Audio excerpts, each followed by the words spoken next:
Welcome to your weekly airplane news update. This is the week of March 22nd, 2021. This week I only have two topics, but one of them is going to be pretty lengthy. We have a guest coming on board. So I'm bringing Charlie Copeland from Flex Air, and Charlie is also an airline pilot, and I wanted to talk to him about the pilot shortage and what he's seeing with the industry, and kind of reassure some people that are doing flight training right now that they're in the right place. So we'll be talking to Charlie in a minute. And then the next topic I want to talk about is the NTSB that has made some recommendation for some Part 91 operation. So let's get to it. So for this first segment, we want to talk about the pilot shortage, and I'm bringing a guest on board. I'm really excited to have Charlie Copeland with us.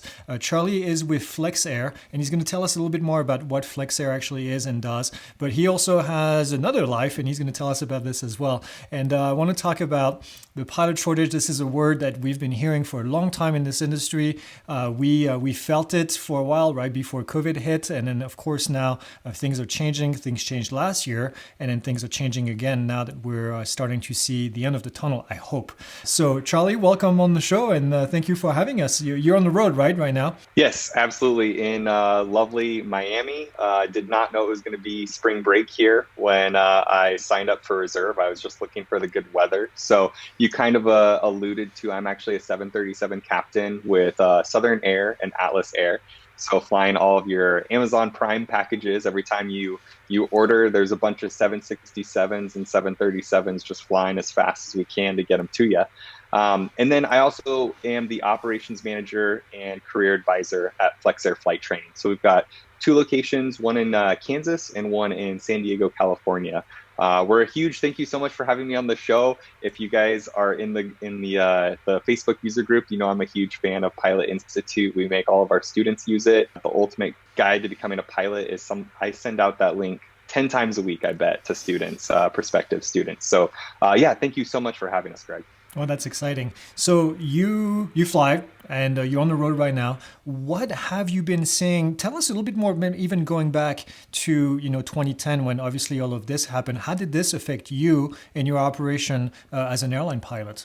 Yeah, so being on the cargo side, if you've been paying attention, we have seen extreme increased demand. We have had a ton of overtime, if you will.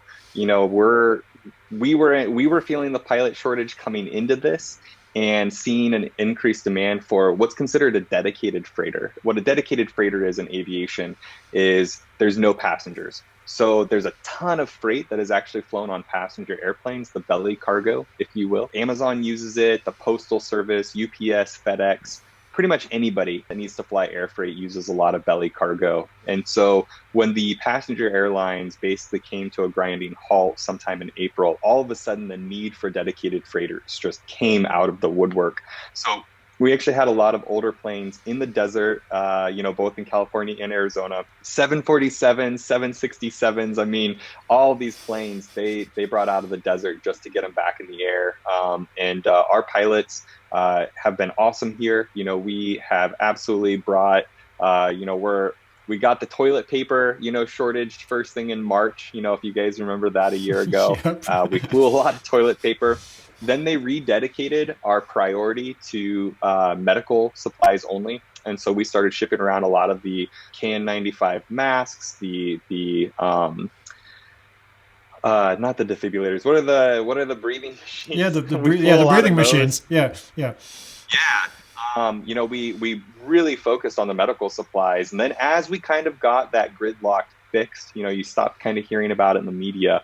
A lot of that was because of the air freight industry. We were able to, dedicate 747s to these manufacturing companies to just load them up and deliver them around the country and around the world. So now we're kind of back to normal comms, normal operations, normal Amazon Prime, we can get it to you in less than 2 days type stuff. But we still have a lot of, medical priority stuff that, with the vaccination as well, that we fly on a regular basis. Yeah, I think my wife is the reason you guys are still in business. Yeah, yeah. No, we appreciate it. So I think you're in Prescott, right? Yeah, we're in Prescott. We have a lot of Phoenix operations. So tell her thank you. Yep, yeah, that's probably the reason. So, what are you seeing now that is different? You know, I talked about this the last 2 weeks in my show, where we start to see companies that are hiring, that are calling people back. What are you seeing from your side? And I know your side is a little bit different, but I'm sure you're talking to other people as well in the passenger industry. Yeah, absolutely. So, the best news that we're hearing is they're starting to recall. We expect by October, all airlines will have recalled pilots. And that's even including the couple hardest hit, which were American and Delta, because they've been the most leveraged. They had the most long haul is coming out. But some of the legacy carriers are hiring. A lot of the low cost carriers are hiring. The important thing to really look at is we started this off in a pilot shortage, and then we went into some mass early retirements because older pilots are very expensive for the company, and just kind of how seniority works within the company. It just made sense to get some older pilots off the books. And then it's important to also look at the fact that a lot of airlines didn't get rid of fleets. They just got rid of pilots. And so you have these massive amounts of fleets that are coming back into, the airspace, but there's not as many pilots to fly them. And so United's already started interviews. Frontier, Spirit, almost every cargo carrier, including FedEx and UPS, cannot hire enough good pilots. And you really are at this facet where like we're starting to see demand again. You're starting to see demand, especially in the leisure side of travel. And so a lot of people may not understand that the business side of travel is still struggling. And business is typically like where most of the larger carriers make money. So Delta, United, American, Alaska, etc. But leisure is where a lot of the low cost carriers make money. So the Spirits, the Frontiers, the Southwest. And a lot of legacy carriers are still making a lot of money off of leisure travel. I'm sure that you guys have noticed that we hit 1.6 million passengers last Thursday, I believe it was. So our last Friday, our passengers are up. And ultimately, the vaccines, we now have more vaccines out than the total number of people that have been infected. And so I think people are starting to get a lot more comfortable with the status of COVID's at, and they're starting to travel again. So once we get people traveling for fun, they'll start taking a little bit more serious and start traveling for work again. So I would expect by the end of the year, leisure travel is back to where it was. Now, business travel is probably going to take a little bit longer to come back to. But the nice thing is when leisure travel gets back to where it was, we will have evened out the pilot supply and the pilot demand. And so at that point in time, we will actually trigger the demand and supply curve to where the demand will start to increase for pilots and the supply will start shrinking again. And so what that means is the bonuses will come back out. They'll start doing incentive programs. The cadet programs will come back. And so it'll be great because, we are looking at basically a 2-year recovery at that point in time, but we're already a year into it. And so it's important to note that 2022, we're really going to start to see demand spike. And if you have 1,500 hours and you're looking to be in the airlines, you're going to have a job by the end of the year. And so patience is key in this industry, but the demand is coming back. And so cash burn has stopped at a lot of the legacy carriers. I won't, get into the economics of it, but spring break has been a huge, huge hit, a lot better than a lot of people thought. Yeah. And when you say the business side is not nearly as much as it used to be, and primarily is because companies still have restrictions on travel. So until these companies feel more comfortable and they start making changes to their policies, then we will start to see, I think, that business travel come back up. So, but everything that you said is basically in line with what I've been hearing other people say in the industry. So I'm glad that you mentioned all of this. I think we're in the right direction now. A lot of students that are watching are students that are in the programs to become pilots, to become airline pilots. And I know with Flex Air, you also have the track for commercial students. So what would be your recommendation to people that want to be pilots today? I know I have mine, and I'll say after you say yours, it's probably going to be the same thing. But, people that are worried that I know there's been a lot of worries, and let me preface this. There's been a lot of worries from people that say, hey, this is a career that has a lot of up and downs, and sure enough, it does. And this is a career where what if I spend all that money and then I don't have a job because something like that happens? What do you say to people like that? Yeah, I was an accountant before this, and one of the bigger firms that I worked for, Ernst and Young, they laid off almost 20% of their workforce. So really, I don't think any industry was protected by this. Aviation is obviously really visible to us because it's something we're interested in, Mhm. but hotels, restaurants, really anything that was in tourism and anything that supported tourism, which was everything, banking, has all seen significant impacts of this. So, although aviation is very visible, it's very cyclical, we talk about that all day long, it's very comparative with other industries of its size. Mhm. And, what I think has probably been the most important takeaway of it is the government was willing to support this. They raise money with taxes, fees, tourism is huge. Nevada, for instance, the sales tax that they make off of tourism is huge, and the state of Nevada supported its own businesses. Made sure that these people made it through it. That's insurance to me as a pilot. I know that as a pilot, if something like this happens, the government is going to come in and say, "We support you. You are critical and important to our way of life, and we're going to make sure that you survive the fight." And so that's huge. It's a great time to be a student pilot. It's probably never been a better time to be a student pilot. For the CFIs that are looking for jobs right now, embrace it. Yeah. Remember how you feel, Yeah. because in the next 2 years, your life is going to happen so fast because they're going to be begging for you. They're going to be flying you as fast as possible, as much as legally possible. And with those hours comes upgrade in your jobs. You're going to go from a regional faster to a major legacy carrier than has ever seen before.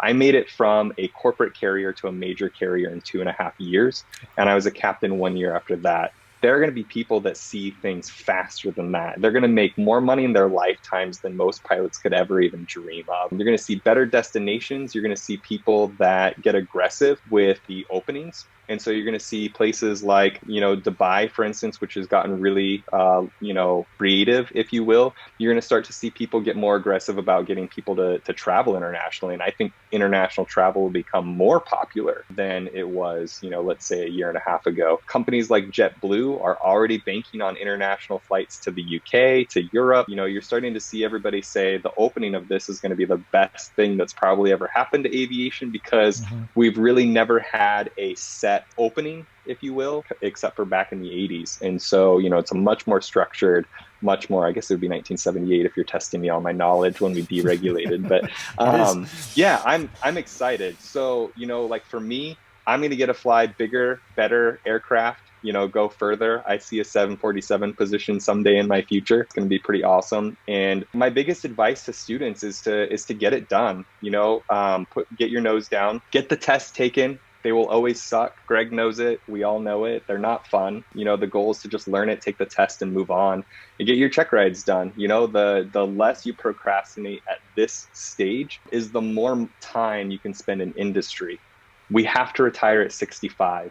If you can spend 2 more years at UPS, it's an extra $1 million by the time you get to that high pay rate. So if you can get yourself 2 more years, go do it. You were talking about how you got to where you got in 2.5 years. I'm from the generation that was, and we're about the same age, but I think you started a little bit after I did. I graduated soon after 9/11, and all my friends that stayed in the flight industry that wanted to be airline pilots, which is what I wanted to do. I had to go a different route, but they stayed for 7 years being instructors for most of them because it took so long to recover from 9/11. And I think, like you said, we're going to flip this a lot quicker than we did for 9/11. And if you're an instructor, embrace it, get your hours, get your money for now. Even flight instructor jobs, you're still flying. I know all the flight schools around me are busier than they've ever been before. So enjoy, get that flight time, and then you'll get that in that seniority list as soon as you can. So it's good. I'm glad you're saying all these things because I've seen this. I have a lot of friends that are in the industry and talking the same language that you are. So I'm really glad for that insight. I do want to go ahead. If you're in kind of a blip where you want to be in the next stage of your life and it just hasn't quite picked up, the biggest thing I'm going to tell you is to network. Use this time to network, because you might not be able to solve tomorrow's problems, but the networking you do might solve your problems 2 years from now. Mm-hmm. And if you have the time to be able to do it, like take advantage of it. Try to build relationships with people in the industry. This industry hires based on culture. And the way they know you'll fit the culture is if someone within the organization already knows you. Yeah, it is. It's a small world, and I mentioned this in the course Yeah. so many times. Aviation is a small world, so don't burn bridges. That's definitely step number one. But also make Nope. sure that you make Yeah. connections out there, and you know exactly what I'm talking about because we've seen people do it. So, tell us a little bit more in closing about you and I met because we talked about training, and you and I are aligned on our philosophy of training and doing the training the right way. And it sounds weird because this should be the way that everybody does the training, but we know that it's not the case. And I was really impressed. I talked to you, and we had the same philosophy of training. And I want you to talk a little bit more about FlexAir and what you guys do at FlexAir. And just to give students an idea, I get requests all the time from, hey, do you know a good school here and there? So tell us where you're located. You said you have 2 campuses. Tell us about the program that you have and then the training philosophy a little bit, if you can. Yeah, I will say that the biggest thing about FlexAir, the secret sauce at FlexAir is that we don't have secret sauce. I always say that. They always, everybody laughs, but it's an FAA test. We teach it the FAA way. And at the end of the day, you got to keep it that way. There's a lot of schools, there are a lot of flight instructors out there that want to tweak stuff. Technique is technique, but at the end of the day, your basic foundations have got to be, it's what the FAA wants. The manuals from the FAA, you've got to know what those are. You've got to know the ACS. The private pilot, you got to dig in, you got to look at the questions. It's not enough to go know how to fly. You got to know what the FAA wants you to know. And I try to keep it as simple as that. The programs at FlexAir, the reason they're so streamlined is because we keep it to that. You're not learning the FlexAir way. We're teaching you how to just be a really good pilot that knows how to kind of keep your nose down, keep your nose clean. And then we really focus on the career side of training. So outside of the flight deck, we're going to teach you how to network. We're going to make sure that you understand your potential career path. Cargo has come into light over the last year. I've been here almost 3 years now.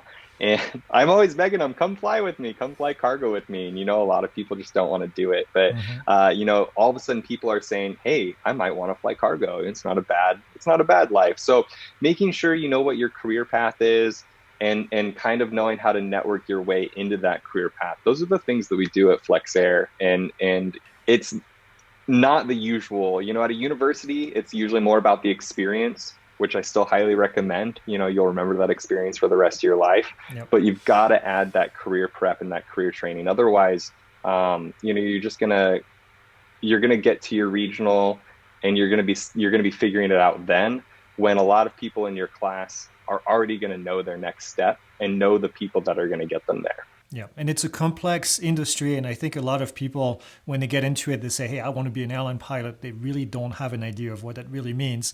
There are so many different paths, like you said, and, cargo is one of them. I tell my students, in the classroom at the university or at Pilot Institute, I tell them, hey, you're getting a career in aviation, and that could mean a million different things. There's so many things that can be done in aviation. And even I tell people, flying is one thing, but eventually you may get sick of it. I hope not, because this is such a cool thing to do, but you also have other options in aviation that you can do down the line. So, like you said, you retire at 65. I know a lot of people that retire at even a little younger than that and then continue in aviation because once you get the bug, you get the bug. So that's.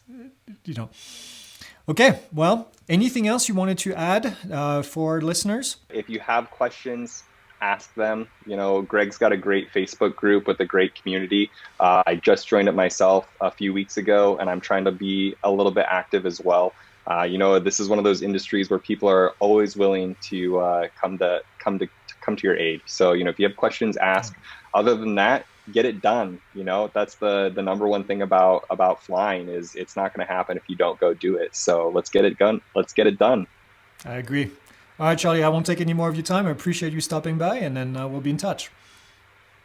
Thanks, Greg. All right, thank you. The second piece of news this week is the NTSB that came out with a report, and I thought this was actually kind of interesting because some of you may be going into Part 91 operation eventually. Part 91, as you know, is the part that encompasses kind of all operation that are not Part 121, 120, 135, which is the large commercial operators, but Skydiving, for example, is covered under Part 91. Some touring operation are also covered in Part 91. Well, the NTSB is coming back and saying that the FAA needs to have much better oversight over these, they're called revenue Part 91 operations.